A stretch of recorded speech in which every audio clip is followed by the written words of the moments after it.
Pues esta mañana tenemos a nuestro hermano Miguel Soler, que es de la Congregación Centro de Alcalá de Henares, y él disertará con el título de este discurso: ¿Qué sucederá en el futuro cercano? Te escuchamos, hermano.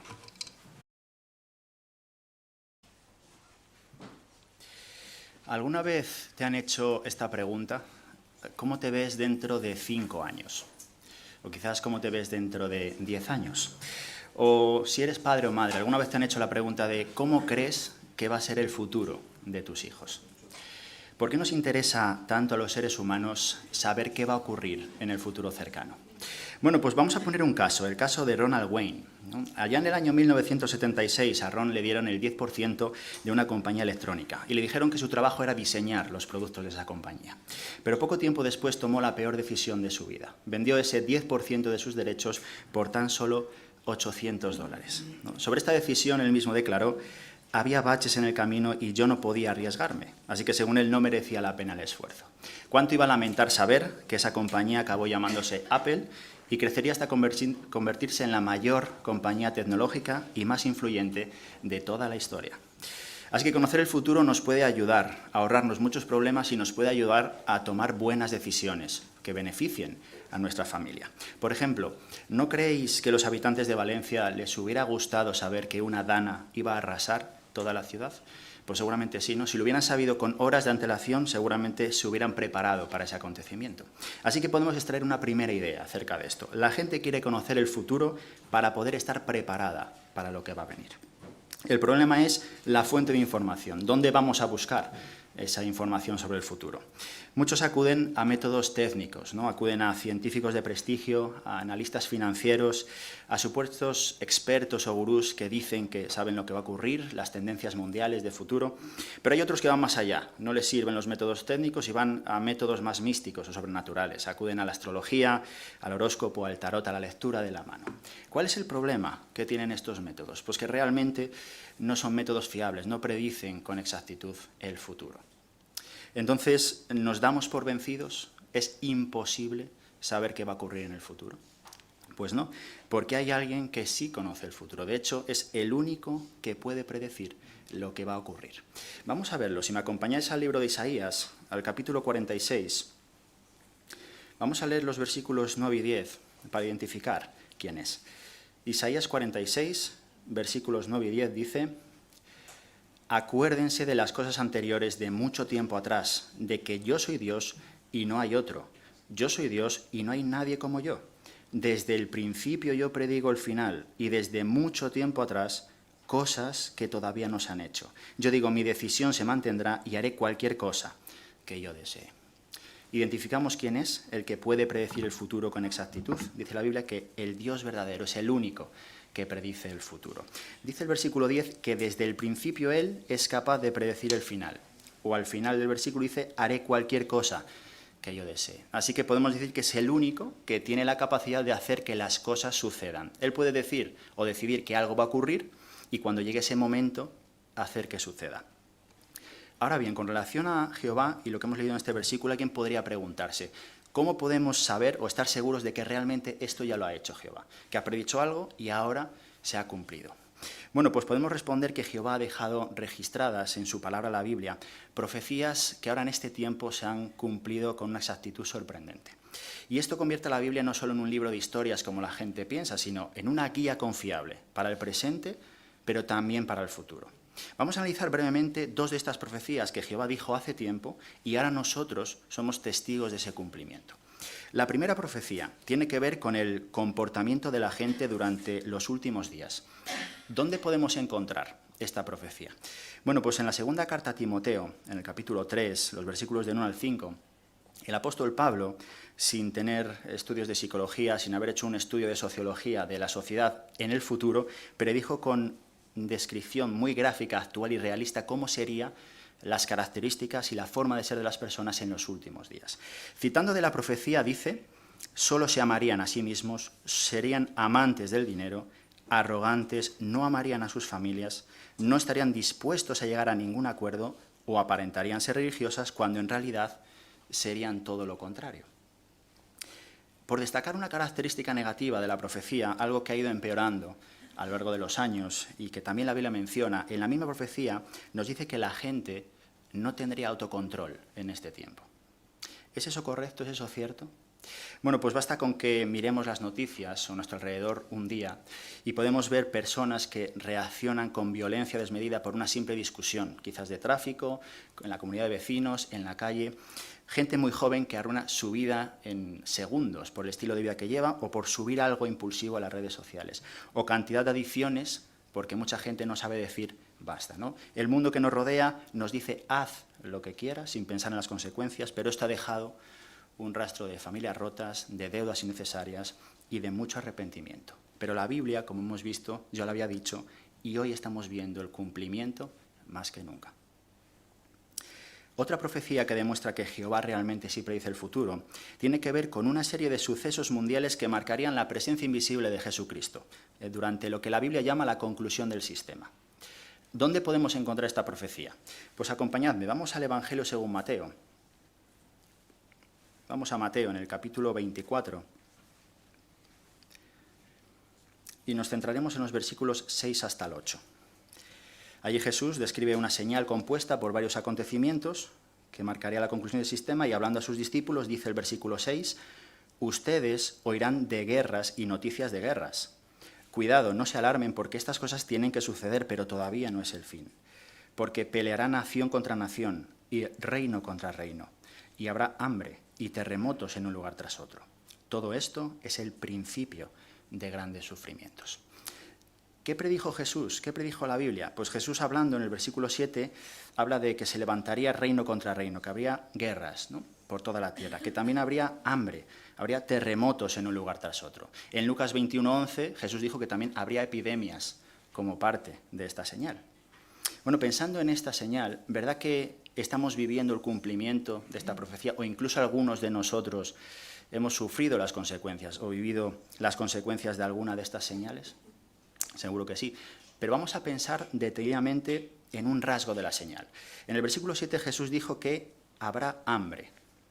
¿Sigue habiendo hambre en el siglo XXI en la Tierra? Pues fijaos, según la FAO, la Organización de las Naciones Unidas para la Alimentación y la Agricultura, los datos actuales sobre el hambre, ¿no?, para el año 2024 eran los siguientes, y daba 3 datos alarmantes. Se estima que aproximadamente 828 millones de personas en todo el mundo sufren de hambre crónica. Segundo punto, alrededor de 2.400 millones de personas en todo el mundo, es decir, casi un tercio de la población mundial, se encontraba en situación de inseguridad alimentaria moderada o grave, es decir, tenían acceso a alimentos pero no eran alimentos saludables para esas personas. Y un tercer punto, el Programa Mundial de Alimentos batió un récord histórico negativo de ayuda alimentaria, dando comida a 153 millones de personas en el año 2024. ¿Por qué hablamos de estos datos? ¿Qué nos dicen estos datos? Pues nos dejan claro una cosa, que a pesar de los esfuerzos de las naciones, a pesar de que muchas veces es un punto clave en la agenda, en estas grandes cumbres de las potencias mundiales, de que el mundo lleva décadas intentando erradicar el hambre, la señal que predijo Jesús se está cumpliendo como nunca antes. El hambre, junto con el resto de los desastres que hemos visto en Mateo 24, nos indican que estamos viviendo en el cumplimiento de esa profecía, en la conclusión del sistema. Pero no todo iba a ser negativo, ¿no? Jesús también arrojó un rayo de luz, dio una señal positiva dentro de todo esto. En Mateo 24:14, él también predijo en este tiempo que las buenas noticias del reino se predicarían en toda la tierra habitada. ¿Cómo estamos viendo esto hoy? Bueno, pues gracias a la predicación de los testigos de Jehová, millones de personas, en más de 240 países y territorios, están escuchando el mensaje, este mensaje de buenas noticias, en más de 1050 idiomas. Y en parte gracias a nuestra página web, jw.org. Así que nunca antes en la historia se había logrado algo parecido, ¿no?, cumplir esta profecía de que las buenas nuevas se predicaran por toda la tierra. Ahora bien, hablando acerca de estas profecías, la Biblia no deja al azar o a imprevisto el momento en el que iban a comenzar, ¿no?, a cumplirse todas estas profecías. Las profecías bíblicas señalan claramente que el inicio de todos estos sucesos mundiales se iban a cumplir en un momento en particular, en un año en particular, en el año profético de 1914. ¿Por qué podemos estar seguros de esto? Bueno, pues por otra profecía que también se menciona, en este caso en el libro de Daniel. ¿Qué nos dice esta profecía en cuanto al inicio de estas cosas? Bueno, pues dice que en la nación de Israel, los reyes israelitas que vivían en Jerusalén representaban a Dios aquí en la tierra. Dice la Biblia que se sentaban en el trono de Jehová. Pero eso cambia drásticamente en el año 607 antes de nuestra era. Cuando ahora Jerusalén es destruida, el trono de Jehová queda vacío y se interrumpe esa línea de reyes que descendían del rey David. Pero en esta profecía, Jehová promete que iba a llegar un gobernante, que iba a reclamar ese trono, ¿no?, que queda vacío. Pero no llegaría aquí en la tierra, llegaría en el cielo, y sería su Hijo Jesucristo. Pregunta clave, ¿cuánto tiempo pasaría hasta que se restableciera ese reino? La profecía habla que tendrían que pasar 7 tiempos. ¿Cuántos son 7 tiempos? Bueno, pues 2 factores clave pero sencillos que nos van a ayudar a entenderlo. El primero, en el último libro de la Biblia, Apocalipsis, nos explica que 7 tiempos correspondían a 2520 días. Y el segundo punto, que es clave también, la Biblia al menos 2 veces Jehová usa la siguiente regla profética: un día por un año. Un día por un año. Y es lo que ocurre con esta profecía, ¿no? 2520 días equivalen a 2520 años. Así que si contamos esa cifra, 2520 años, desde el 607 antes de nuestra era, llegamos al año profético de 1914 de nuestra era, cuando acaban los 7 tiempos y ahora Jesús llega a ser gobernante de ese rey del reino de Dios. ¿Por qué es importante que entendamos esto? Que entendamos esta fecha clave, ¿no? 1914. Pues porque la Biblia ha demostrado que desde ese año en particular, ¿no?, y en adelante ha implicado un cambio drástico, muy grande en la tierra. Hemos visto que Jesús ha comenzado a reinar en el reino de Dios, pero en la tierra comenzaron a gobernar todos sus enemigos. Por eso las cosas han empeorado tanto en la sociedad y en la tierra desde ese año clave, desde 1914. Así que hasta aquí, sabiendo que lo que hemos visto hasta ahora, estas profecías que hemos analizado, Jehová nos las ha dejado registradas en la Biblia y ahora, siglos después, podemos comprobar el cumplimiento. Vemos que Jehová realmente puede predecir el futuro. La pregunta es, y la que queremos contestar, ¿no?, ¿qué nos dice la Biblia en cuanto al futuro? ¿Hay alguna profecía sobre el futuro que quede por contestar o que quede por cumplirse? Bueno, pues la Biblia dice que sí, que quedan sucesos clave que van a ocurrir dentro de muy poco. Así que a continuación vamos a ver 5 sucesos clave y vamos a ver junto con ellos el impacto que va a tener en cada uno de nosotros, en nuestra familia y también en toda la sociedad que nos rodea. Vamos a comenzar analizándonos. ¿Cuál es el primer suceso que esperamos? Y que esperamos que se cumpla esa profecía.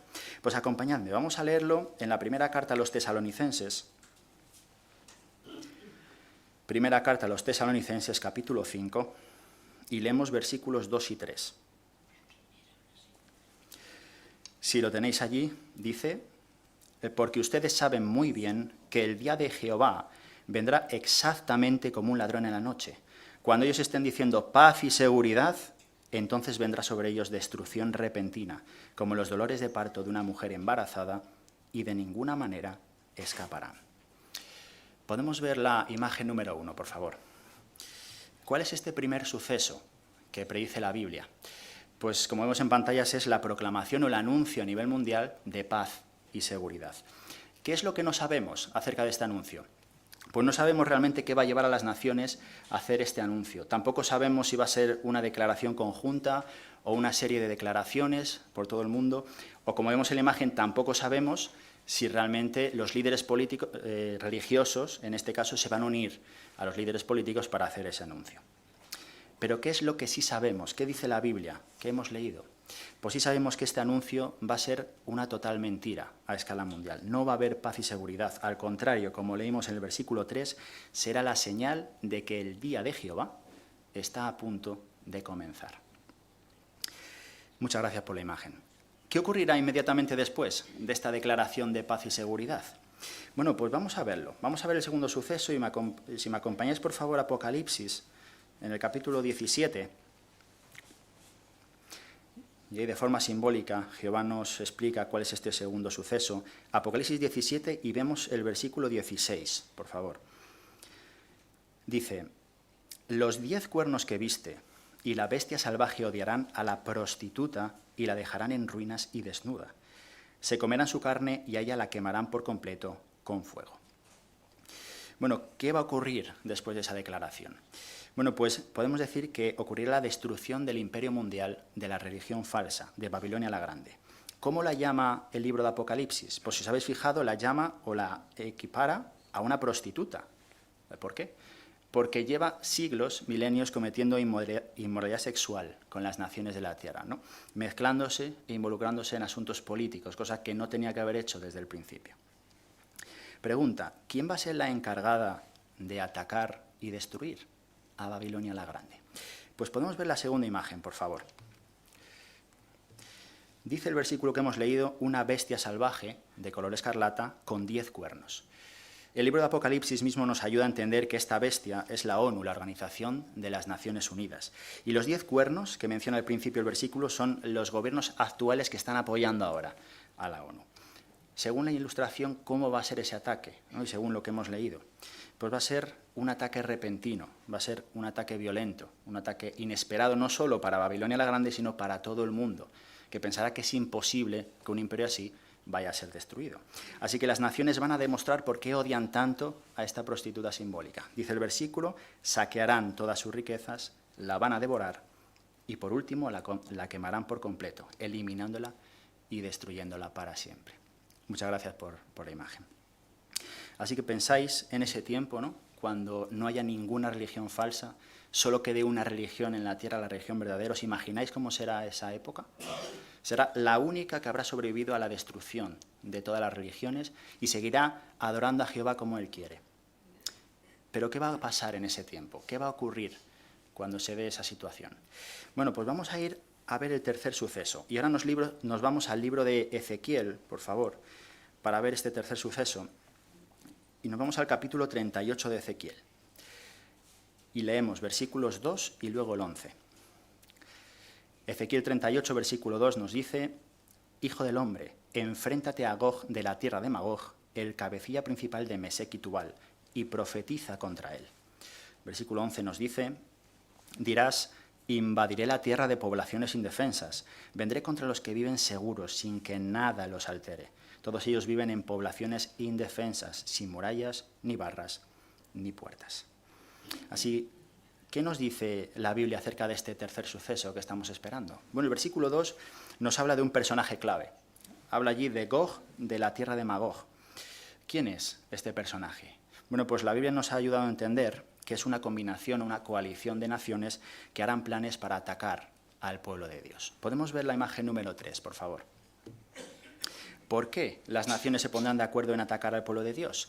Pues hemos visto en el versículo 11, porque será la única religión o nación que sigue adorando al Dios verdadero. Y por eso van a llamar la atención, ¿no? Por ser diferentes. Pero dice el versículo que las naciones creerán que están indefensos, que son un pueblo fácil de eliminar, ¿no? Y como vemos en la imagen, Gog de Magog, estas naciones lo tendrán todo calculado, prepararán todo tipo de planes, estrategias, se juntarán líderes de naciones muy diferentes con un solo objetivo, eliminar la adoración verdadera de la tierra. Muchas gracias por la imagen. Pero este ataque que hemos visto, este ataque contra el pueblo de Jehová, va a desencadenar un suceso que las naciones no se esperan y que no entra dentro de sus planes. ¿Sabéis cuál es? Pues vamos a leerlo. Sin salir de Ezequiel 38, vamos a ver el suceso número 4 en el versículo 18. Ezequiel 38, 18. Ese día, el día en que Gog invada la tierra de Israel, afirma el Señor soberano Jehová, se desatará mi gran furia. Así que, ¿cuál es este cuarto suceso? Bueno, pues el mayor giro de guión de toda la historia. Las naciones van a enfadar, como dice el versículo, al Señor soberano Jehová, al Dios de este pueblo que está adorando pacíficamente en la tierra, hasta el punto que dice que, por así decirlo, se va a levantar y va a intervenir en este asunto. Y en ese momento va a comenzar la guerra que jamás ha existido en toda la historia de la humanidad, la mayor guerra, ¿no? Que la Biblia llama la guerra de Armagedón. ¿Quién va a ganar en esta guerra? Bueno, podemos ver la cuarta imagen, por favor. Pues podemos ver ahí, en un bando, a todas las naciones de la tierra, ¿no? Que contarán pues, con sus soldados de élite, entrenados para la batalla, con todo su armamento militar. Pero ¿va a ser difícil para Jehová poder destruir y derrotar a todos aquellos que se oponen a Jehová y a su reino? Bueno, pues no, porque la batalla en la Biblia está decidida. Las naciones no tienen nada que hacer contra Jehová. Jehová, como vemos en la imagen, usará todo su ejército celestial y elementos de la naturaleza, liderados por Jesús también, los ángeles, para destruir y acabar con todos aquellos que se opongan contra Jehová y contra el rey de ese reino de Dios, Jesucristo. Además, como vemos en la imagen, los ángeles, aparte de participar en esta guerra, también tendrán una función protectora, ¿no? Protegerán a aquellos siervos fieles de Jehová durante todo este tiempo que dure la guerra de Armagedón. Muchas gracias por la imagen. Bueno, ¿y qué es lo que pasará después? Después de esta guerra en la que se haya eliminado a todas las naciones, a toda la sociedad humana que no quiere obedecer a Jehová, ¿qué ocurrirá después? ¿Cómo quedará la situación? Bueno, pues como dice el refrán, después de toda tormenta, pues llega la calma, ¿no? ¿Cómo describe esa calma después de Armagedón la Biblia? Pues vamos a ver el quinto y último suceso. Vamos al libro de los Salmos, por favor. Salmo 37. Y vamos a leer los versículos 10 y 11 para ver lo que nos promete Jehová en este quinto suceso. Salmo 37, versículo 10, dice: «Solo un poco más y los malvados ya no existirán. Mirarás a donde estaban y ya no estarán allí. Pero los mansos heredarán la tierra y disfrutarán plenamente de abundante paz». Podemos ver la quinta y última imagen. ¿Qué nos promete Jehová en el Salmo 37, los versículos 10 y 11? Bueno, pues nos promete un mundo sin injusticia ni maldad, ¿no? Dice la frase clave de los versículos: los mansos, aquellos que obedecen a Jehová, heredarán la tierra. Así que Jehová se va a encargar de que solo exista en la tierra paz, unidad, alegría, justicia, y de que solo haya personas obedientes y que deciden por voluntad propia hacer la voluntad de Jehová. Además, Jehová se encargará de hacer desaparecer todo lo que ahora nos hace sufrir: el sufrimiento físico, mental, el sufrimiento emocional, eliminar las enfermedades y el mayor enemigo que ahora tenemos, que es la muerte, ¿no? Se encargará de quitarla para siempre, permitiéndonos, como vemos en la imagen, disfrutar plenamente de hacer la tierra un paraíso junto con nuestra familia aquí en la tierra eternamente. Muchas gracias por la imagen.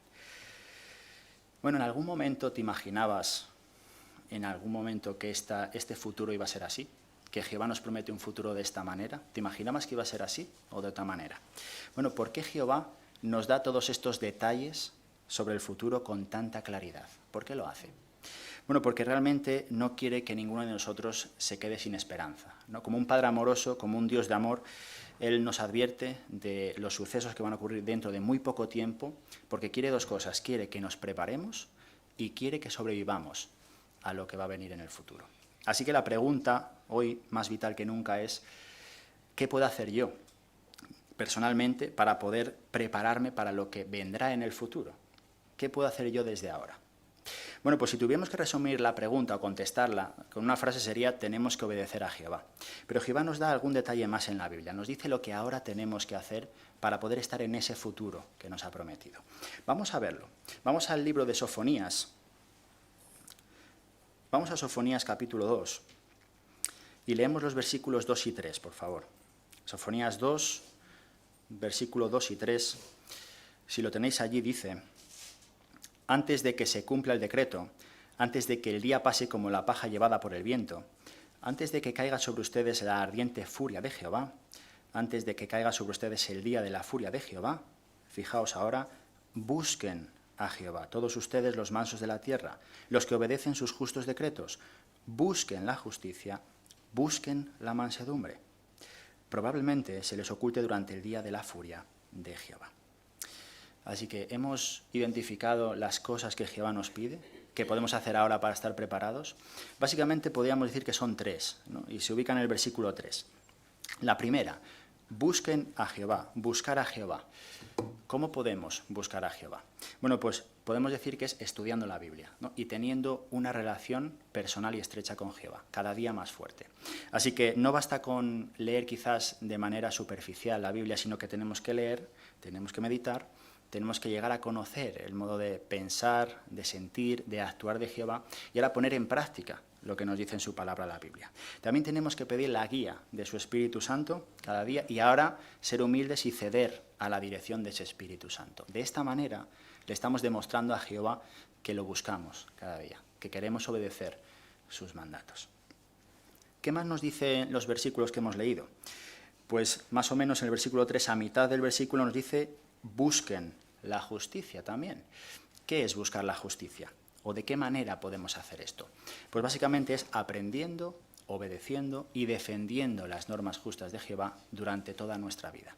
Esto parece fácil decirlo, pero no es fácil, ¿no? Buscar la justicia de Jehová cuando estamos rodeados de personas que literalmente desprecian totalmente las normas morales de Jehová, ¿no? Que ven normales cosas como la inmoralidad sexual, la mentira, la avaricia y otros pecados graves. ¿Cómo podemos seguir buscando la justicia de Jehová, incluso en estas situaciones? Pues el remedio es cultivar cada día un fuerte deseo por agradar a Jehová, un fuerte deseo de apegarnos a sus normas en la Biblia. Y una manera de hacerlo es cultivando el fruto del Espíritu, ¿no? Esa manera de pensar, manera de actuar cada día que refleje las cualidades de Jehová. De esta manera le podemos demostrar también a Jehová que estamos buscando su justicia, si defendemos sus normas y las ponemos en práctica todos los días. Y un tercer requisito que Jehová nos pide, nos dice el versículo 3 también, busquen la mansedumbre. ¿Qué significa esta cualidad? ¿Qué significa ser manso? Bueno, pues si preguntáramos a la gente del mundo, ser manso es una cualidad que nadie quiere cultivar, porque te hace indefenso, te hace parecer débil, manipulable, frágil, pero realmente esta cualidad para Jehová es muy valiosa. Podríamos decir que ser manso es como pintar un cuadro. ¿Por qué? Porque un pintor cuando quiere quizás pintar un cuadro necesita de varios colores llamativos para poder componer ese cuadro. Bueno, pues la mansedumbre igual, tenemos que combinar varias cualidades atractivas para Jehová, para poder ser mansos, en especial la humildad, la obediencia, la apacibilidad y también la valentía. Así que para Jehová la mansedumbre, esta combinación atractiva de cualidades, significan realmente para nosotros salvación ahora y salvación en el futuro. Cuando confiamos en Jehová con todo nuestro corazón, cuando le obedecemos, cuando confiamos en las instrucciones que Jehová nos da a través de su organización, cuando aceptamos la disciplina con humildad, le estamos demostrando a Jehová que somos mansos, que queremos estar en ese futuro que nos ha prometido.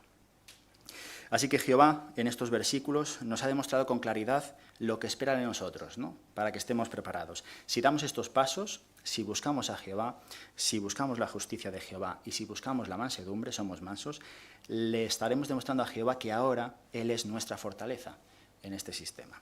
Así que, ¿qué podemos esperar? ¿Qué podemos esperar en cuanto al futuro? Bueno, pues no podemos esperar un futuro incierto. Eso es lo que nos promete el mundo y que las personas tienen. Nosotros esperamos algo mejor, la seguridad de una vida eterna en paz, justicia y felicidad. Así que ahora es el momento de que decidamos, ¿no? De que nos preparemos desde ahora, de que fortalezcamos nuestra confianza y fe en Jehová. Y de esta manera tendremos la seguridad de que podremos disfrutar para siempre de todo lo que Jehová nos ha prometido para el futuro.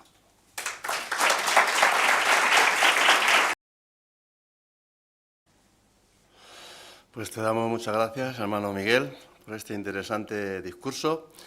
Y le damos gracias a Jehová porque eso de que nos haya revelado el futuro es un privilegio magnífico, ¿no? Nos prepara, nos hace saber qué tenemos que decidir. Así que muchas gracias a Jehová, pero también a ti por prepararlo y presentarlo de manera tan clara. La semana que viene tendremos otro discurso. Su título es La escena de este mundo está cambiando. Promete ser también muy interesante. Y ahora dejamos a nuestro hermano Matei para que dirija el estudio de la atalaya. Vamos a comenzar esta parte de la reunión cantándole una canción de alabanza a Jehová. Los invitamos a ponerse de pie para cantar la canción 98. Se titula Las Escrituras están inspiradas por Dios. Canción 98. Como cantamos en la canción, la palabra de Dios es un tesoro, es muy útil, nos puede ayudar muchísimo. Y en el artículo de la atalaya que vamos a estudiar hoy, pues vamos a estudiar historia bíblica. Vamos a aprender sobre profecías y sobre todo lo que estudiaremos nos va a enseñar mucho sobre Jehová, sobre la clase de Dios que tenemos y lo que Él espera de nosotros. El artículo de estudio número 24, que encontramos en la atalaya de junio, se titula ¿Qué nos enseñan las últimas palabras de Jacob? Parte 1. Así que tendremos 2 artículos sobre este tema. El texto temático es Génesis 49:1, que dice: reúnanse para que les diga lo que les va a suceder en la parte final de los días. Como vemos en el tema, en este artículo, veremos lecciones prácticas que aprendemos de lo que profetizó Jacob en su lecho de muerte, lo que él dijo sobre Rubén, Simeón, Leví y Judá. Así que vamos a estudiar juntos este artículo tan interesante. Los animamos a participar con sus comentarios. Les recordamos que los comentarios breves son muy buenos porque permiten más oportunidades de comentar a los demás. Así que les doy muchas gracias por tenerlo en cuenta. Vamos a empezar leyendo los primeros 2 párrafos. Nuestro lector será el hermano Ángel Páramo. Comenzamos. Han pasado unos 17 años desde que el fiel Jacob viajó de Canaán a Egipto con su familia. Durante esos años tuvo la gran alegría de volver a ver a su querido hijo José y de que toda su familia estuviera junta de nuevo. Pero ahora Jacob sabe que le queda poco tiempo de vida, por lo que llama a sus hijos para decirles algo muy importante. En aquella época, cuando el cabeza de familia estaba a punto de morir, solía reunir a la familia para transmitir sus últimas instrucciones. A veces aprovechaba para decir quién ocuparía su lugar como patriarca o cabeza de toda la familia. La pregunta para estos 2 párrafos dice: ¿qué hizo Jacob cuando le quedaba poco tiempo de vida? ¿Y por qué? Hermana Maripaz. Pues reunió a sus hijos, como era la costumbre de la época, para darle las últimas instrucciones y también quizá para nombrar a cuál de sus hijos sería el que lo sucedería como patriarca. Muy bien.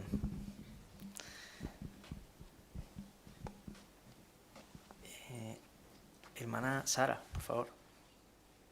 Sí, como ha comentado Maripaz, en Génesis 49:28 dice que les reunió a los 12 y a cada uno le dio la bendición que le correspondía, que es lo que vamos a ver. Muy bien. Hermano Álvaro. Y de Isaías 38 se entiende que era común que los padres dejaran instrucciones a su casa antes de morir. En este caso, Ezequías aún no tenía hijos, pero Isaías le recordó que tenía que dar las últimas indicaciones a los suyos, lo que podía incluir consejos espirituales, instrucciones prácticas sobre la vida diaria, sobre la herencia o la organización del hogar. Así que era una manera de asegurar el bienestar de su familia y, en el caso del rey Ezequías, de su pueblo. Muy bien. Aquí tenemos una imagen de ese momento que les gustaría comentar sobre ella. Hermana Rosy. Pues en la imagen se ve a Jacob, ¿no?, con todos sus hijos alrededor. Y yo cuando me preparé la atalaya, lo primero que me vino es eso, Jehová, con cada uno de nosotros, ¿no?, diciéndonos lo que íbamos a hacer. Y me gustó pensar en eso, ¿no?, como Jehová a lo mejor lo hace de uno en uno también. Muy bien, gracias por esa reflexión. Hermana Tere. Sí, eso es lo que se solía hacer en tiempos antiguos. Tenemos otro caso, que es el que nos dice Isaías 38:1. Dice que cuando Ezequías se enfermó y estaba a punto de morir, pues también dice que Jehová le dijo que tenía que reunir a todos de su casa y darles instrucciones porque él no iba a recuperarse. Muy bien, así es. Hermana Rosa Mari. Y se ve que era importante, ¿no?, lo que iba a decirles, pues se le ve muy atentos a ello. ¿Verdad que sí? Muy bien. Vamos a leer lo que dice Génesis 49, 1 y 2. ¿A quién le gustaría leer ese texto? Son las palabras con las que comienza a hablar Jacob en esa ocasión. Hermana Vanessa. Y Jacob llamó a sus hijos y les dijo: reúnanse para que les diga lo que le va a suceder en la parte final de los días. Reúnanse y escúchenme, hijos de Jacob. Escuchen a su padre Israel. Muchas gracias. Pues leemos el párrafo 3.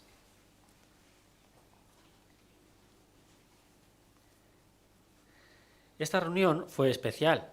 Jacob era profeta y Jehová lo usó para que predijera cosas importantes que les pasarían a sus hijos y a sus familias en el futuro. Pero por eso las palabras que pronunció Jacob en su lecho de muerte eran proféticas. Según Génesis 49, 1 y 2, ¿qué tuvieron de especial las palabras de Jacob? Hermana Tamar. Pues que él era un profeta y que a través de él Jehová lo utilizó para predecir cosas importantes que le iban a pasar a sus hijos y a sus familias en el futuro. Muy bien. Miguel Marchena, por favor.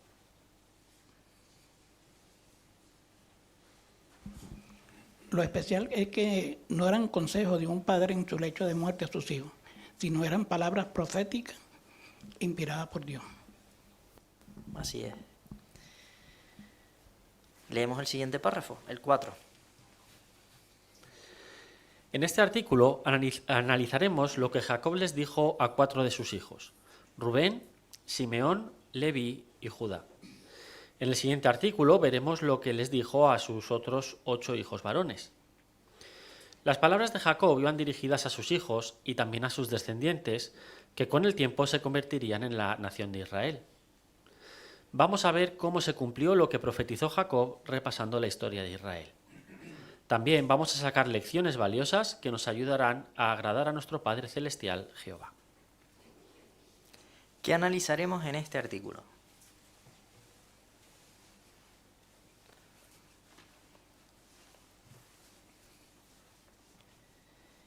Hermana Mari Carmen. Sí, vamos a analizar lo que Jacob les dijo a 4 de sus hijos: Rubén, Simeón, Leví y Judá. Eso es. Muy bien.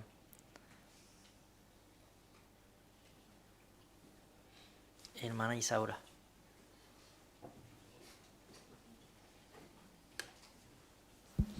Y como vimos en el párrafo anterior que estas palabras que dijo Jacob eran proféticas, también vamos a ver cómo se cumplió esas profecías de Jacob repasando la historia de Israel. Así es. Muy bien. Aquí, hermano José Antonio, por favor.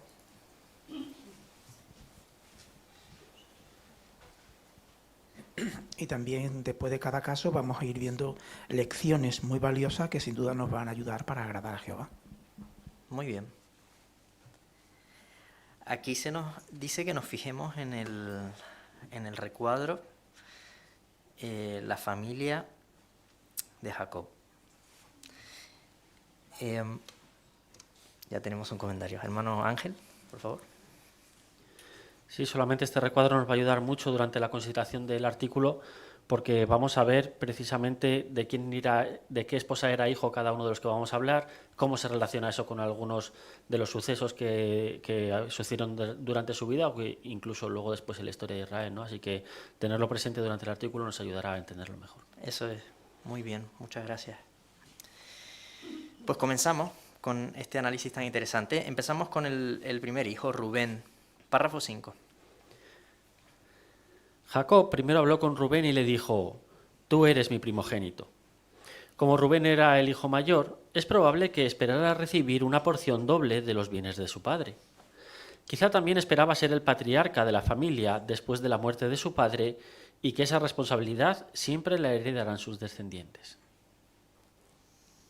¿Qué responsabilidad puede que esperara recibir Rubén? Hermano Hugo. Pues quizá esperaba recibir una doble herencia y ser el patriarca de la familia tras la muerte de Jacob. Muy bien. Hermana Elena.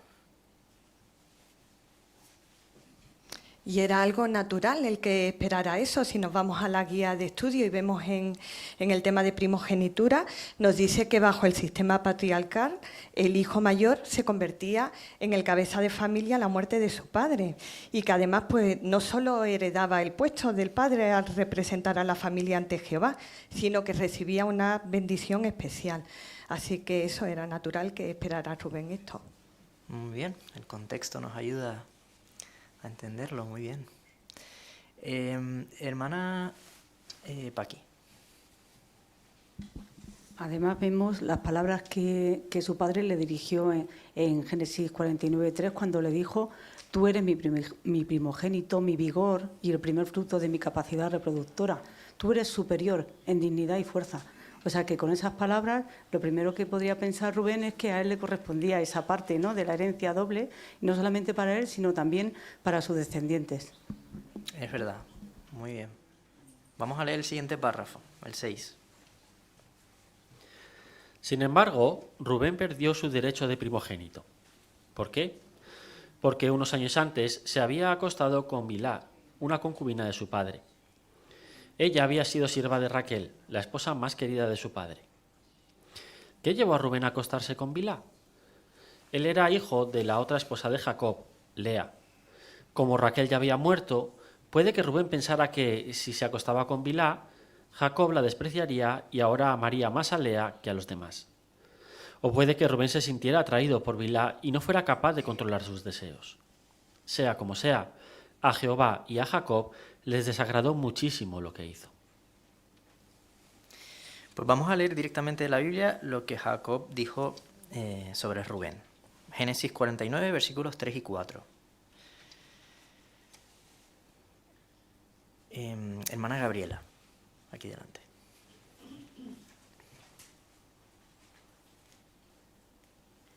Rubén, tú eres mi primogénito, mi vigor y el primer fruto de mi capacidad reproductiva.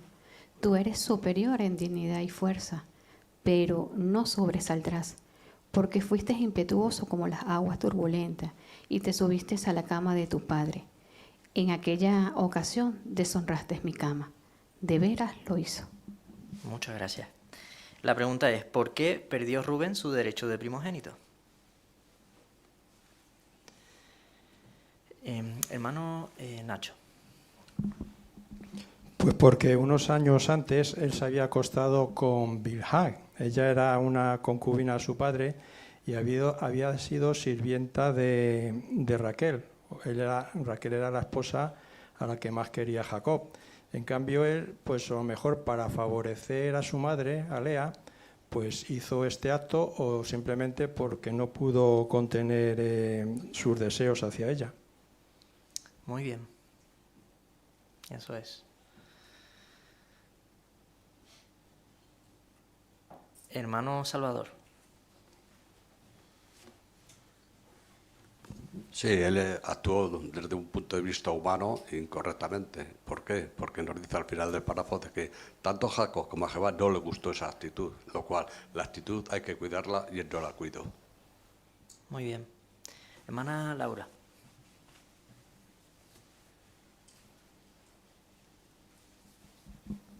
Sí, hemos leído cómo Jacob sintió esto como una deshonra, ¿no? No era simplemente un acto algo que no tenía que haber hecho, sino que es que había manchado de alguna manera el nombre de la familia y de su padre. Muy bien. Pasamos al siguiente párrafo, el 7. Jacob le dijo a Rubén: no sobresaldrás.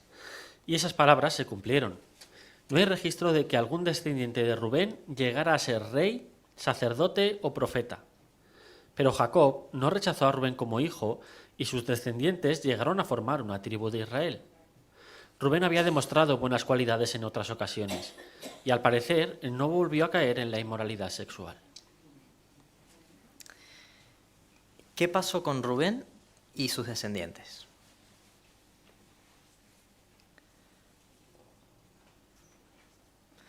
Hermana Maricruz.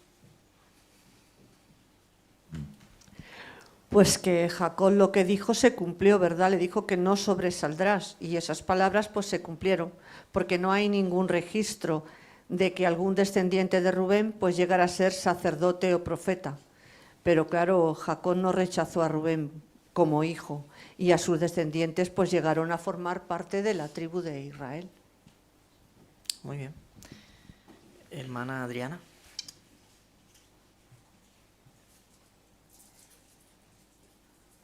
Sí, el Perspicacia da un poco más de detalles sobre la historia de los rubenitas. Destaca la idea, por ejemplo, que no sobresalieron al explicar que siempre fue una de las tribus más pequeñas, no eran muchos en los censos que se hicieron.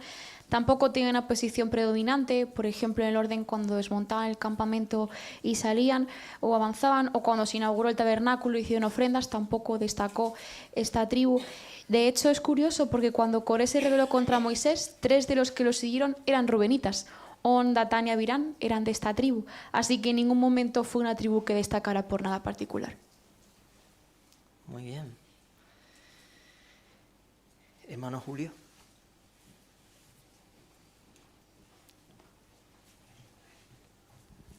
Sí, el párrafo destaca algo muy importante, ¿no?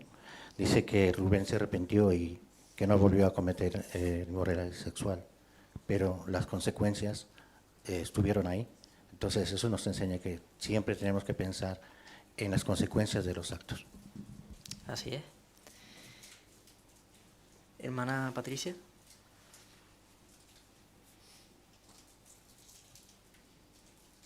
Pero también pensando en lo justo que fue Jacob, tuvo en cuenta esas buenas cualidades que había demostrado Rubén en otro tiempo, y de hecho cuando dice que no lo había rechazado como hijo no fue solo en esta ocasión, porque lo que sucedió con su hijo y con Bilhá fue hace bastante tiempo antes de que esto sucediera, de que hablase con ellos, y sin embargo Rubén todavía esperaba recibir la primogenitura, por lo tanto Jacob no debió tratarle mal a lo largo de todos esos años.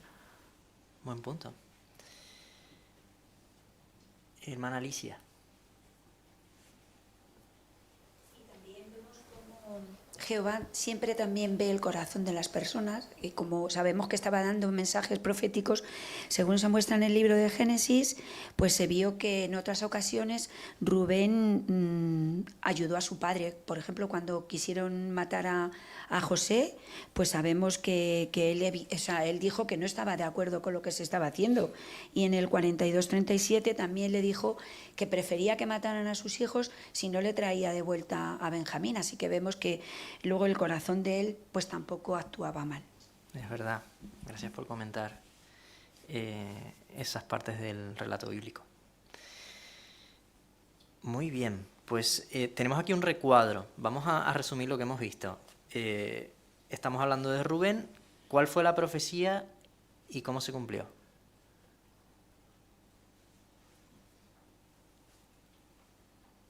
Hermano Navío. Sí, estamos viendo al principio.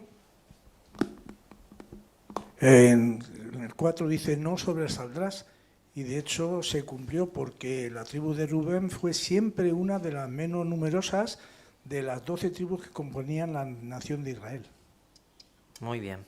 Pues vamos a ver qué podemos aprender. Párrafo 8. ¿Qué aprendemos? Debemos esforzarnos al máximo por tener autocontrol y rechazar la inmoralidad sexual. Ante una tentación, lo mejor es detenernos un momento para pensar en cómo nuestras acciones pueden hacerles daño a Jehová, a nuestra familia y a los demás. Por otro lado, no hay que olvidar que lo que uno esté sembrando es lo que cosechará. Lo que le pasó a Rubén también nos recuerda que Jehová es muy misericordioso. Aunque Él no nos libra de las consecuencias de nuestros errores, nos bendecirá si nos arrepentimos y nos esforzamos por hacer lo que es correcto. ¿Qué lecciones sacamos del ejemplo de Rubén?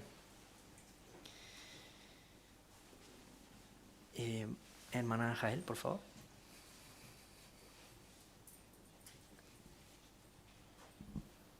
Pues sí, en pensar en las consecuencias de dejarnos llevar por la inmoralidad, ¿no? El daño que vamos a hacer a Jehová, a nuestra familia, lo que sufrirá la congregación e incluso uno mismo, ¿no? Como menciona ahí en Gálatas, porque el que sembraremos, ¿no? Lo que hagamos, pues así cosecharemos. Muy bien. Hermano Ángel Calzado. También nos enseña que Jehová al final es misericordioso y siempre cuida de sus siervos. Y aunque no nos va a librar de las consecuencias de nuestros actos, sí que si hacemos las cosas correctamente después, pues nos va a perdonar y volveremos a tener esa amistad con Él. Muy bien. Vamos a escuchar a Katy, por favor.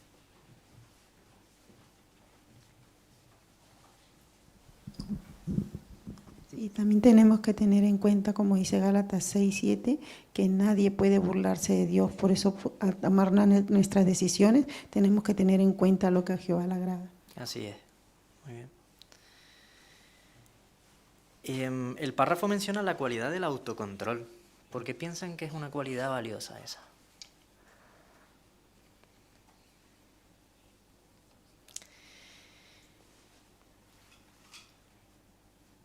Hermano Santos.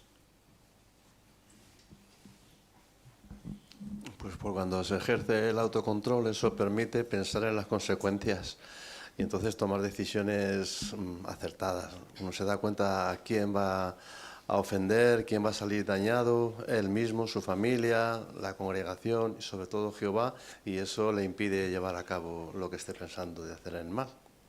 Muy bien. Hermano Pedro. También es una cualidad muy importante, ya que tal como dice Gálatas 5, 22 y 23, es parte del fruto del Espíritu. Al igual que es necesario el amor, la felicidad, la paciencia, el autocontrol, para poder ser cristianos aprobados a los ojos de Jehová, es muy necesario. Es verdad. Muy bien. Hermano José María.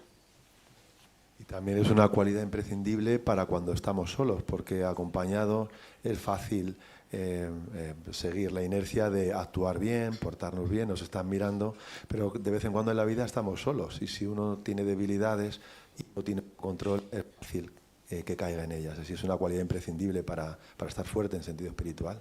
Muy buen punto, muchas gracias. Hermana María Carmen.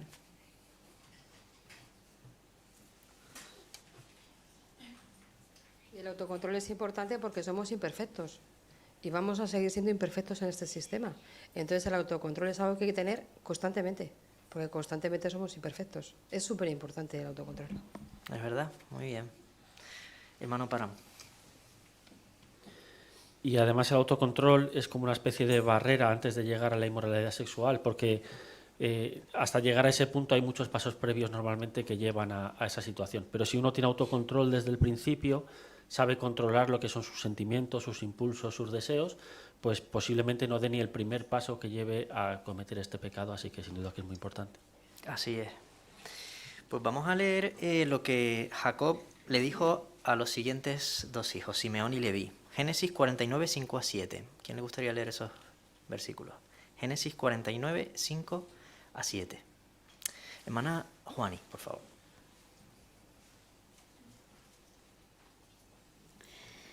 Simeón y Leví son hermanos, sus armas son instrumentos de violencia. Oh alma mía, no busques su compañía. Oh honor mío, no te unas a su grupo, porque en su furia mataron hombres y por gusto dejaron cojos a toros.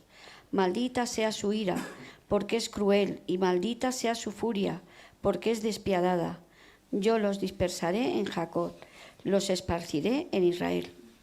Muchas gracias. Impactante lo que dijo aquí Jacob, ¿verdad? Vamos a leer el párrafo 9. Después, Jacob les habló a Simeón y a Leví, y les dirigió unas palabras llenas de desaprobación. Años antes, un hombre de Canaán llamado Siquem había violado a Dina, la hija de Jacob. Como es lógico, todos los hijos de Jacob quedaron muy disgustados por lo que le había pasado a su hermana. Pero Simeón y Leví recurrieron a la violencia.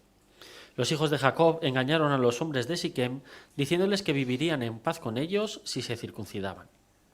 Ellos aceptaron y mientras todavía estaban adoloridos, Simeón y Leví tomaron una espada cada uno y fueron a la ciudad. Luego, sin que nadie se lo esperara, mataron a todos los varones. ¿Por qué les dirigió Jacob a Simeón y Leví unas palabras llenas de desaprobación?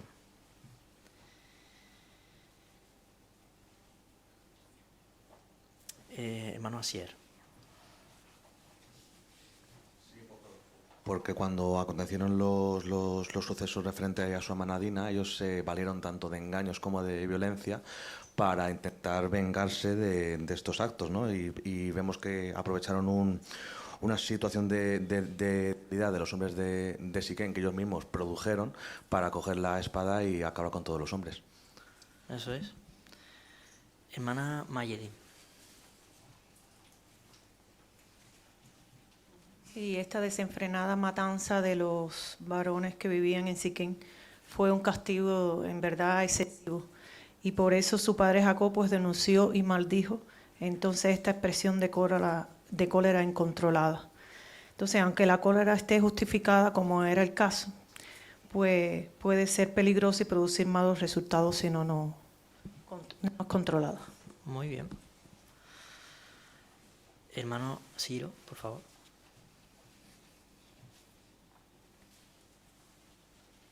Sí, es curioso porque obviamente nadie juzga lo mal que llegaron a sentirse por lo que le había pasado a su hermana, porque todos nos sentiríamos así. El punto es al grado al que llegaron, porque de hecho en el versículo 7 dice su ira cruel, furia despiadada. O sea, llegaron a un nivel tal que desde luego que Jehová tuvo que meterse en lo que les iba a corresponder a cada uno. Muy bien. Hermana Sara. Sí, en el relato de Génesis 34 explica muy bien todo lo que hicieron, como se ha comentado. Fueron retorcidos porque les hicieron pensar que podían llegar a un acuerdo con ellos, que Dina sería la esposa de Siquem, pero que para hacer ese pacto tenían que circuncidarse. Y por eso fue, cuando se circuncidaron todos los hombres, al tercer día estaban tan débiles que por sorpresa llegaron, mataron a todos, y no solo eso, sino, como dice el último versículo, es que se llevaron todo, saquearon toda la ciudad e incluso se llevaron a los niños y a las mujeres. Así es. Hermano Santos. Y además de todo eso, se menciona un detalle que es muy revelador. No es extraño que Jehová y su padre Jacob pensar así de estos hombres. Cuando dice que por gusto dejaron cojos a los toros. Esa es una crueldad animal detestable. Hubiese sido mejor matarlos, pero dejarlos cojos, eso era condenarlos también a la muerte, pero sufriendo mucho. ¿Qué clase de personas tendrían que ser para hacer una cosa así? Así que eso revela la condición de corazón y entendemos muy bien por qué la decisión y la profecía que dijo Jacob les atañía a ellos de esa manera. Muy bien, fue terrible lo que hicieron. Vamos a leer el párrafo 10. A Jacob le disgustó profundamente que sus dos hijos fueran tan violentos. Predijo que serían dispersados y esparcidos por todo Israel. Aquellas palabras proféticas se cumplieron más de 200 años después, cuando la nación de Israel entró en la tierra prometida. La tribu de Simeón recibió como herencia porciones de tierra dispersadas por el territorio de la tribu de Judá, y la herencia de Leví fueron 48 ciudades esparcidas por todo Israel. ¿Cómo se cumplieron las palabras proféticas de Jacob sobre Simeón y Leví?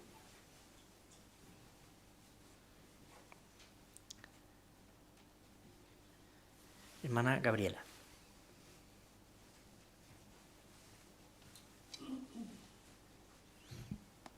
Se predijo que ellos iban a ser dispersados y esparcidos por todo Israel, y en Josué capítulo 19, versículo 1 se muestra que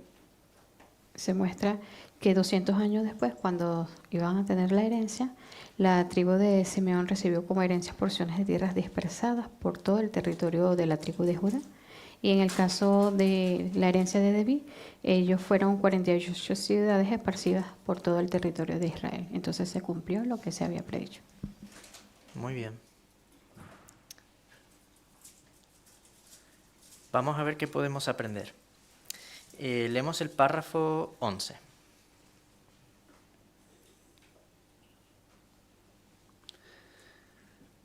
Los descendientes de Simeón y Leví no cometieron los mismos errores que esos dos hermanos. La tribu de Leví apoyó lealmente la adoración pura. Cuando Moisés recibió la ley de Jehová en el monte Sinaí, muchos israelitas empezaron a adorar a un becerro de oro. Pero los levitas se pusieron de parte de Moisés y lo ayudaron a acabar con ese horrible pecado. Jehová les dio a los hombres de la tribu de Leví el gran privilegio de servir como sacerdotes. Y los hombres de la tribu de Simeón lucharon con valor junto con los hombres de la tribu de Judá durante la conquista de la tierra prometida, y así cumplieron con la voluntad de Jehová. ¿Qué cosas buenas hicieron las tribus de Simeón y Leví? Hermana Cristina.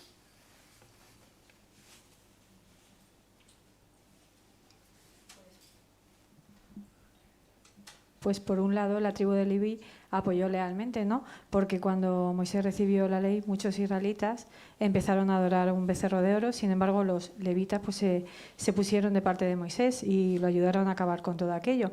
Y también por parte de la tribu de Simeón, pues junto con la tribu de Judá, hicieron que se cumpliera la voluntad de Jehová cuando lucharon para conquistar la tierra prometida. Muy bien.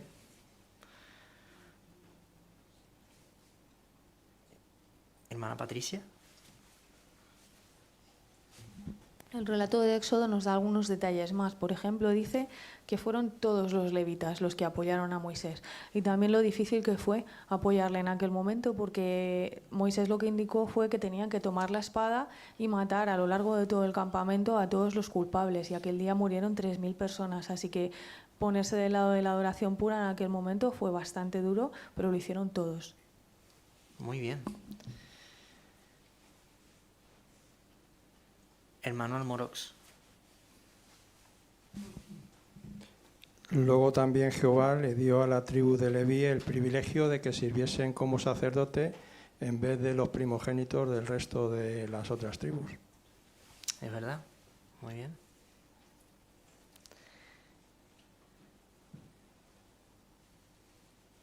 Pasamos al siguiente párrafo para ver la lección para nosotros. Párrafo 12. ¿Qué aprendemos? Jamás nos dejemos llevar por la ira. Si hacen algo malo en contra de nosotros o en contra de alguien a quien queremos, es normal que nos sintamos disgustados. Pero siempre hay que tener presente que Jehová desaprueba que le demos rienda suelta a nuestra ira al hablar o al actuar. Cuando vemos o sufrimos una injusticia, ya sea fuera o dentro de la congregación, nos esforzamos por seguir los principios bíblicos. De esa manera, evitamos hacer o decir algo que hiera a los demás. Por otro lado, ¿y si tus padres están haciendo cosas que están mal a los ojos de Jehová?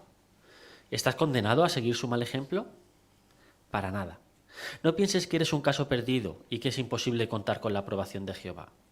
Él te ayudará a hacer lo correcto y te recompensará por ello. La pregunta del párrafo 12 dice: ¿qué lecciones sacamos de los ejemplos de Simeón y Leví? Mateo, por favor.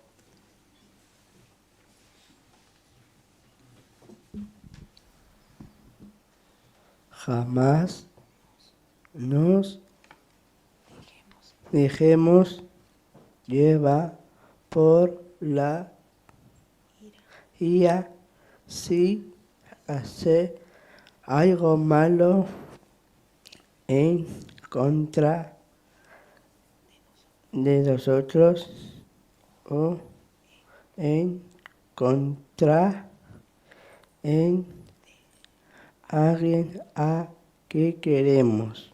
Muy bien, Mateo. Hermano Álvaro Monjas. Y es normal que cuando sufrimos o vemos una injusticia nos sintamos dolidos.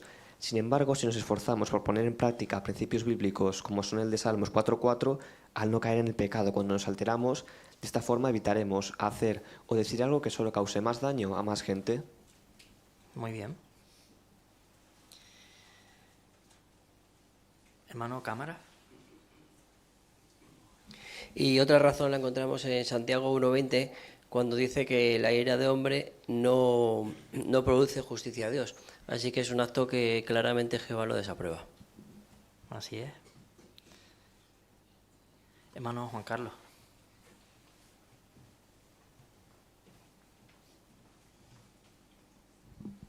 A mí me llama la atención acerca de si tus padres están haciendo algo malo, o están actuando mal, o están de una manera inapropiada a la vista de Jehová.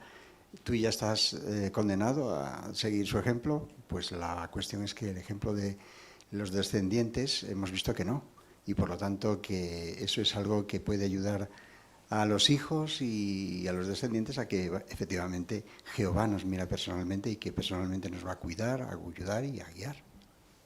Una lección importante, muy bien. Hermana Tere, por favor. Y a veces es inevitable sentir a veces o rabia o disgusto por algo que te haya ocurrido.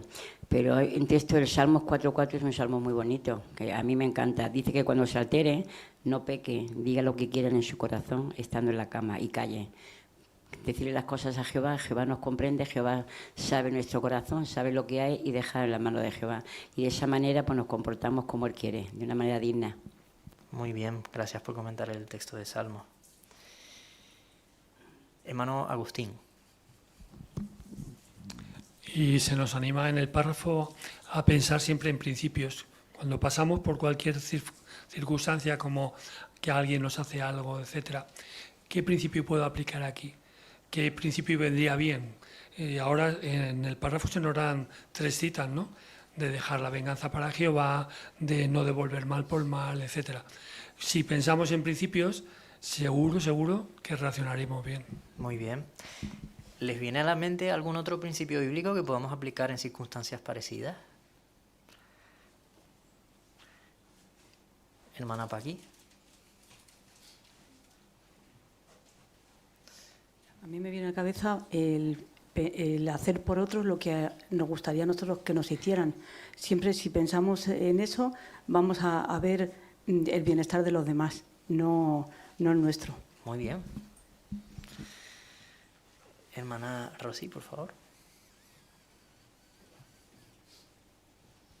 Y algo que hay que controlar, ¿no? Devuelvan mal por mal, insulto por insulto, que eso es lo más fácil, ¿no? De saltar, enseguida, pues uno tiene que controlarse para no saltar. Muy bien.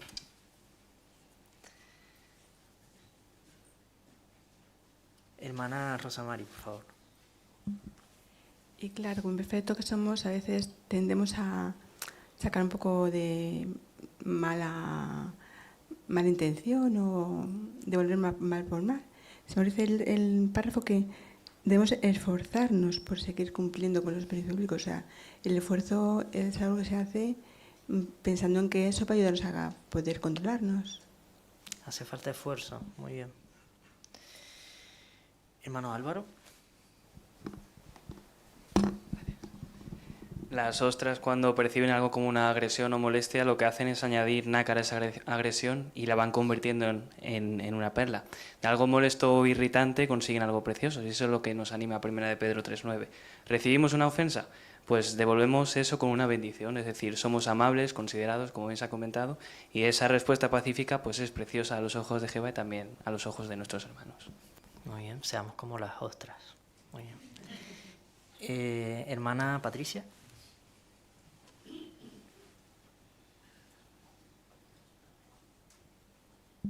Y volviendo al texto de Romanos 12 que ha comentado Rosy, es muy bonito decirlo de no vengarse, pero cuando uno está sufriendo, como dice el párrafo, una injusticia, ya sea fuera o dentro de la congregación, que incluso puede doler mucho más, eso es muy difícil.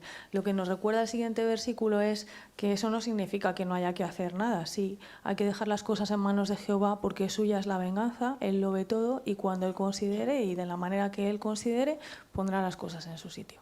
Muy bien. Hermano Agustín. Y para estas circunstancias uno de los mejores principios es el del perdón.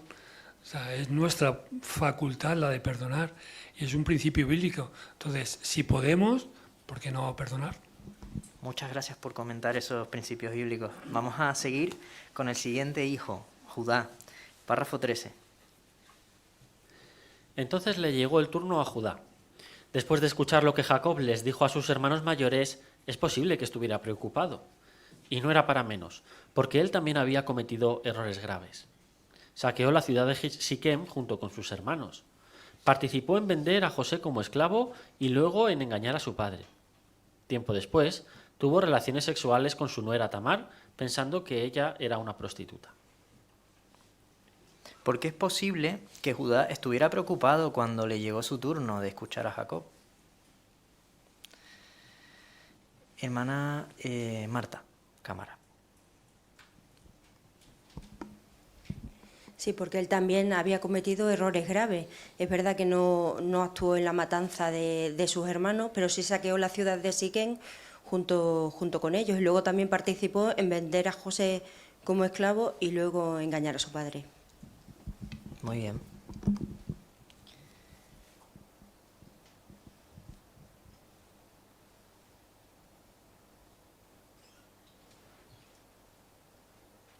Pasamos al siguiente párrafo, el 14. Sin embargo, Jehová hizo que Jacob le dedicara a Judá palabras de elogio y profetizara solo cosas buenas. Judá había demostrado que se preocupaba mucho por el bienestar de su anciano padre. Además, se compadeció de su hermano menor Benjamín y quiso protegerlo.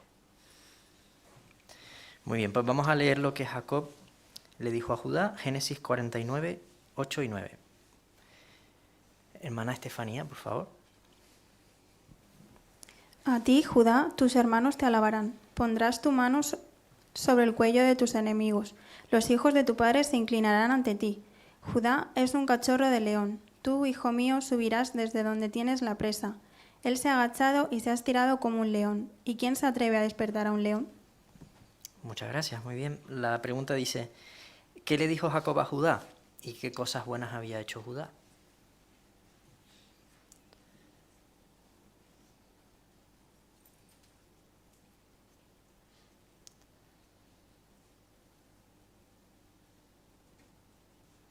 Hermana Rosy.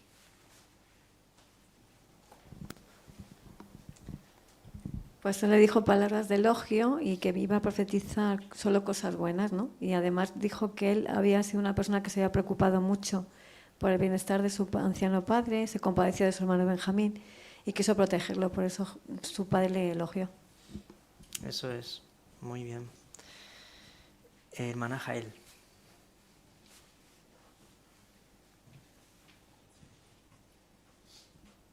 Sí, demostró que era un hombre nuevo, porque vemos los sentimientos que él expresa, ¿no?, ahí en Génesis, diciendo que la vida de este joven, o sea, de Benjamín, estaba ligada a su padre, sabía que si no lo devolvía su padre se iba a morir y que no podía soportarlo. Así que no solamente demostraba arrepentimiento, sino que era un hombre generoso, considerado.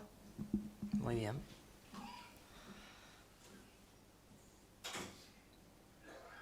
Muy bien, pues pasamos al siguiente párrafo, el 15. Jacob predijo que Judá lideraría a sus hermanos, pero esa profecía tardaría mucho en cumplirse. Unos 200 años después, cuando los israelitas salieron de Egipto y comenzaron su viaje por el desierto hacia la tierra prometida, la tribu de Judá era la que iba por delante de todas las demás tribus. Años después, los hombres de Judá fueron los primeros en ir a luchar contra los cananeos para conquistar la tierra prometida. Y David fue el primer rey de una larga lista de reyes que venían de la tribu de Judá. Pero eso no es todo. ¿De qué manera se cumplió la profecía de Jacob sobre Judá?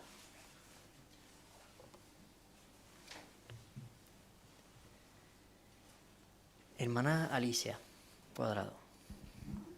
Sí, en primer lugar, 200 años después, cuando los israelitas salieron de Egipto y fueron por el desierto hacia la tierra prometida, ellos fueron los que iban por delante, ¿no? Iban guiando al pueblo. Muy bien. Hermana Maripaz. Porque la profecía había predicho que la tribu de Judá sería líder sobre todas las demás. Luego también cuando fueron los primeros en luchar contra los cananeos en la conquista de la tierra prometida, y desde los tiempos del rey David, pues todos los reyes que gobernaron en Jerusalén siempre venían de la tribu de Judá. Eso es. Muy bien. Pues vamos a ver, dice el párrafo que eso no es todo. Leemos en el párrafo 16. Jacob reveló que un descendiente de Judá gobernaría a la humanidad de forma permanente. Ese gobernante al que Jacob llamó Silo es Jesucristo.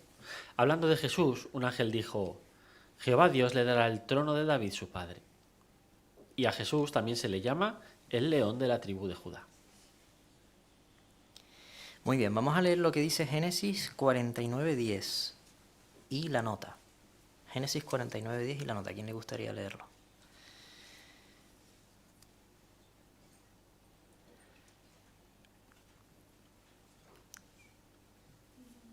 Hermana Vanessa. El cetro no se apartará de Judá, ni el bastón de mando se apartará de entre sus pies, hasta que venga Silo. La nota dice que significa aquel de quien es o aquel a quien pertenece. y él le pertenecerá la obediencia de los pueblos. Muy bien, muchas gracias. ¿Cómo se cumplió la profecía que encontramos en Génesis 49:10?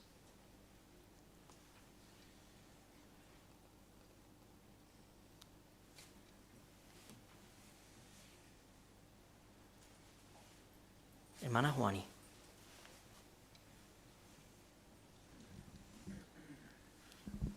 Sí, pues vemos que sí se cumplió, porque dice que el cetro no se apartaría de Judá hasta que viniese Silo, que resultó llegar a ser Jesucristo, que fue descendiente de Judá y que sabemos que es el rey prometido del reino de Dios. Muy bien, así es. Hermano Juan Carlos.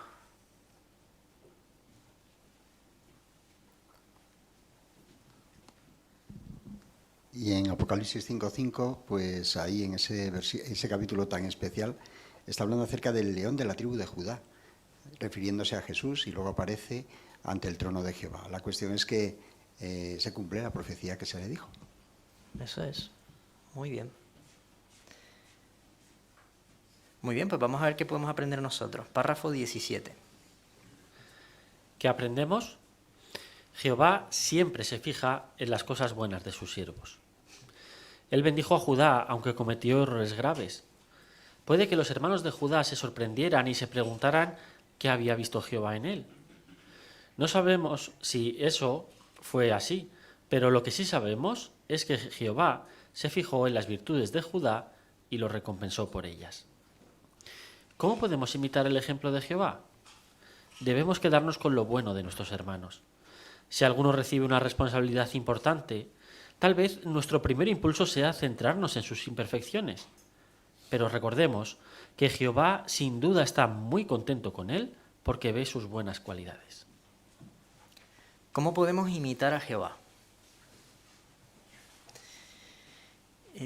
Hermana Evatne.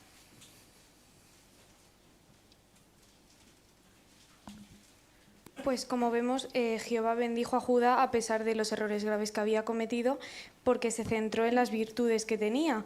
Y nosotros, al igual, con los hermanos, debemos centrarnos no en sus imperfecciones, sino recordar que Jehová va a estar muy contento con ellos porque ve sus buenas cualidades, y nosotros incluso podremos estar mejor dentro de la congregación si nos centramos en las buenas cualidades de los hermanos.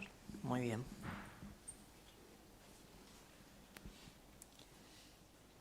Hermano Ángel Calzado.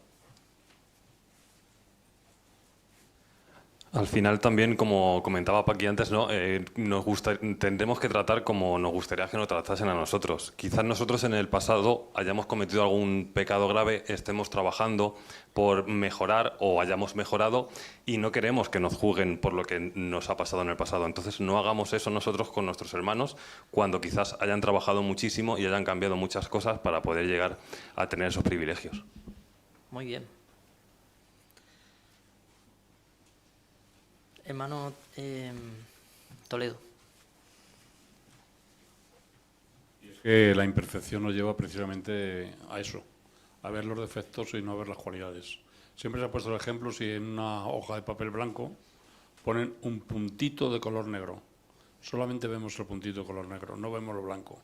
Pues en los hermanos tenemos que ver todo lo blanco y no ver nunca el puntito, porque todos tenemos puntitos. Muy buena comparación, muchas gracias. Hermano Agustín. Tuvo que ser interesante ver la escena, ¿no? De cómo Jacob empieza a decir y a cada uno que hablaba, ¡pum!, hachazo, hachazo. Y llega Judá y dice, no, tú vas a ser, tú... Y los demás se quedarían, pero es que si se ha hecho lo mismo que yo, si ha estado haciendo esto, se acostó con Tamar, solo pensaban en eso, o solo pensarían en eso, ¿no? ¿Nosotros seremos como esos o seremos como Jehová, que vio lo bueno que Judá tenía y las buenas cualidades que tienen nuestros hermanos? Muy bien.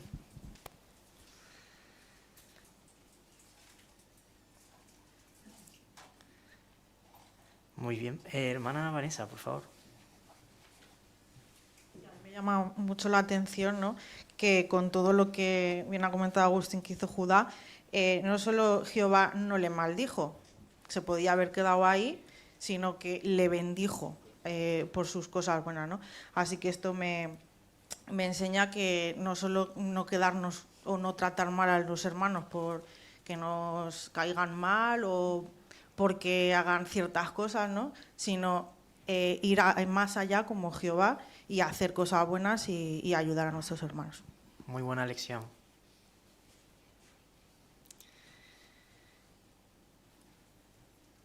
Muy bien, pues vamos a pasar al siguiente párrafo, el 18.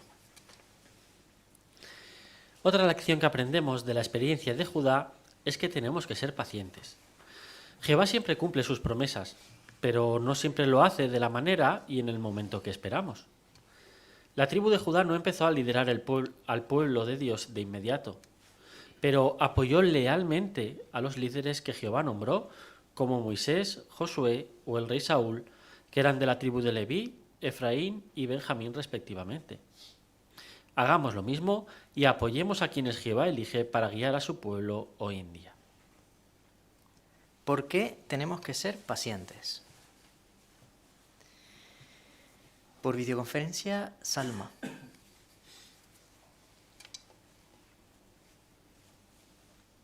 Para haber cumplido la promesa de Jehová a su pueblo, como vemos en Génesis 17, versículos del 7 al 9, Jehová promete cumplir el pacto divino de descendencia y tierra al pueblo de Abraham. Debemos aprender a tener fe y confianza en un Dios justo, solidario y que siempre cumple sus promesas. Y que a pesar que algunos, como Simeón y Leví, incumplieron el pacto, fue solidario y justo y cumplió su promesa, aprendiendo a ser pacientes con los demás y imitando a Jehová. Muy bien, muchas gracias. Hermana Alicia Díaz.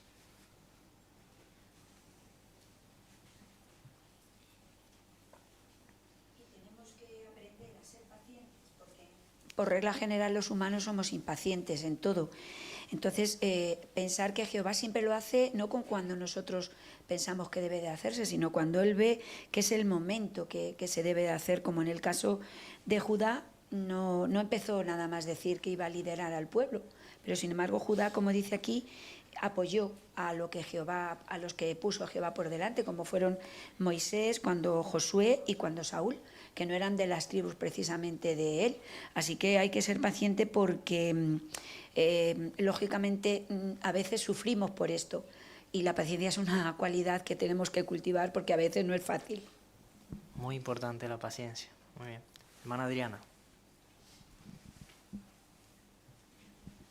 Sí, es verdad que la tribu de Judá sí que vio al principio cumplirse, como vas a decir, la primera parte de la profecía, porque ellos fueron los primeros que lucharon contra los cananeos, entonces esa parte sí que la vieron cumplirse, pero como estaba comentando Alicia, los descendientes de Judá, hasta que no llegó David, no vieron esa segunda parte de la profecía cumplirse y demostraron mucha paciencia, ¿no? Ellos tenían ahí en mente esa promesa de Jehová. ¿Y cómo lo relacionamos a nuestros días? Pues Jehová también nos ha hecho muchas promesas, pero nosotros sí que estamos viendo muchas promesas cumplidas, como tenemos visto en el discurso, ¿no? Estamos viendo cómo esa primera parte de la profecía sí que se está cumpliendo y eso nos anima también, y el ejemplo de Judá, pues a también ser pacientes y para poder ver esa segunda parte de las profecías cumplirse. Muy bien. Hermano José Antonio. Y de los casos que aquí se menciona es sumamente llamativo el caso del rey Saúl. Él no era de la tribu de Judá, pero estaba ahí reinando y el que le iba a suceder era David, alguien que era de la tribu de Judá. Y el caso es que David no era asunto de esperar solamente que le tocara el turno, sino que tuvo que soportar una cruel persecución. Su vida estuvo varias veces en peligro, precisamente en manos de Saúl, y él supo ejercer esa paciencia, sujetarse a la teocracia, que le llegara en su momento, que Jehová lo veía todo y se encargaba de hacer los cambios en su momento oportuno, y ese es el ejemplo que nosotros también tenemos que tener en cuenta. Muy bien. Hermano Navío. Nos está indicando también cómo debemos ser pacientes, como dice Hebreos 6:12, dice, no se vuelvan perezosos, imiten la fe y la paciencia, como estamos viendo. En la tribu de Judá, pues a Judá no, hasta 200 años después no se cumplió la profecía en ellos. Pues nosotros igual esperamos las promesas de Jehová, pero tenemos que ser pacientes y, como está diciendo aquí el párrafo, no debemos ser perezosos. Es decir, tenemos que trabajar por conseguir esas promesas. Muy bien. Hermano Juan Carlos.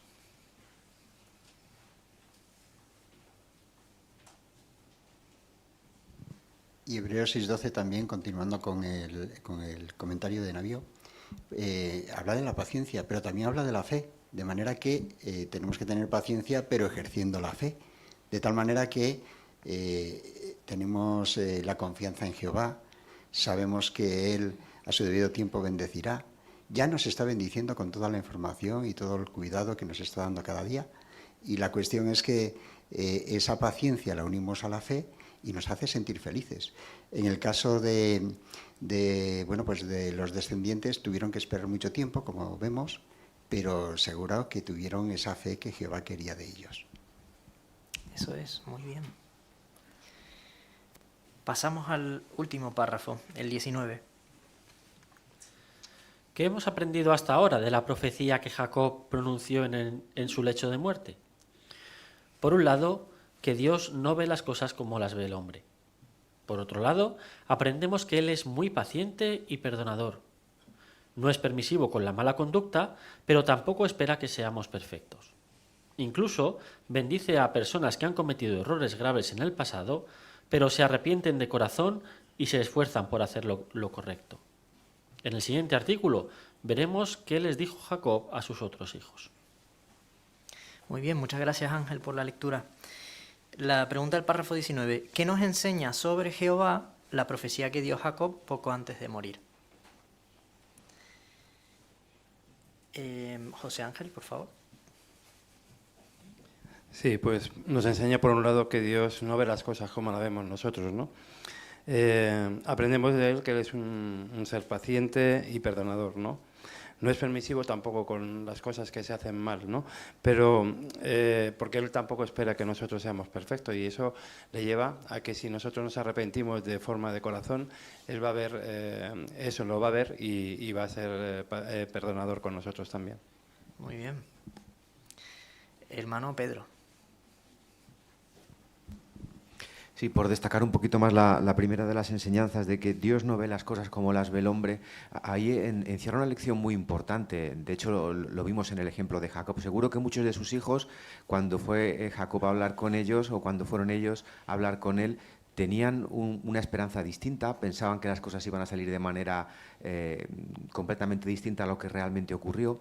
Y esto nos enseña que al final Jehová ve las cosas de una manera que nosotros pues, no podemos llegar a comprender, y esto nos ayuda también a ser pacientes, como hemos visto. Es posible que tengamos anhelos o pensemos que hay determinadas cosas que tendrían que salir de determinada manera, pero nos enseña que tenemos que confiar en Jehová, porque si hacemos las cosas de manera adecuada y confiamos en Él plenamente, al final todo saldrá bien. Muy bien. Hermano Julio.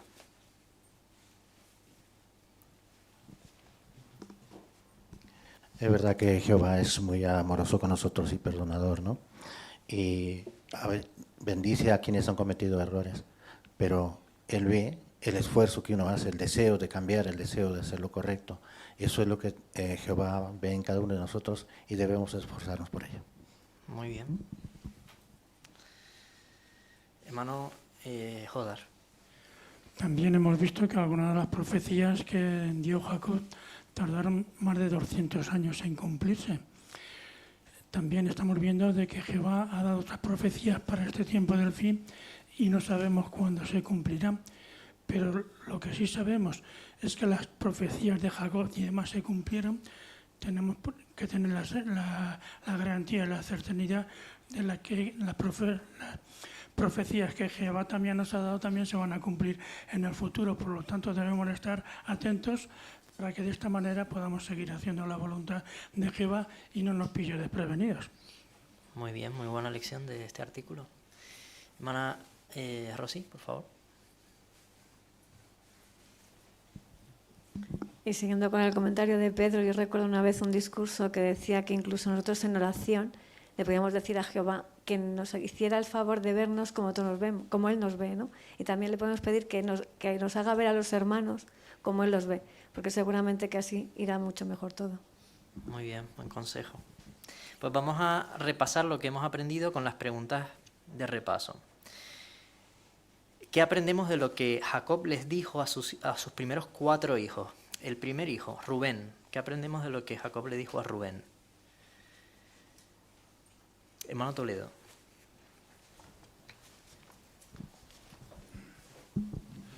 Pues aprendemos que debemos tener autocontrol, rechazar la inmoralidad sexual y debemos recordar que nuestras acciones tienen evidentemente consecuencias. Y aunque Jehová no nos libra de ellas, todos sabemos que es un Dios misericordioso y si nos arrepentimos y nos esforzamos por hacer lo correcto, Él nos va a seguir bendiciendo. Muy bien. ¿Qué aprendemos de lo que Jacob le dijo a Simeón y Leví? Hermano Jairo. Una de las cosas que aprendemos es que no nos tenemos que dejar llevar por la ira, porque aunque Jehová comprenda cómo nos sentimos, esa ira no va a producir la justicia de Jehová. Entonces, lo más importante es que nos centremos en seguir los principios bíblicos para así evitar decir o hacer algo que pueda herir a las otras personas. Muy bien. Hermana Patricia.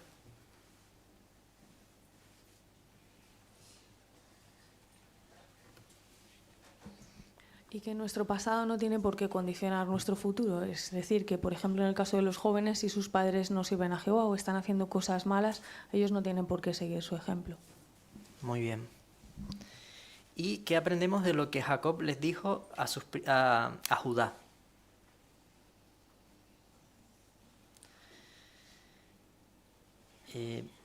Hermana Tamar, por favor.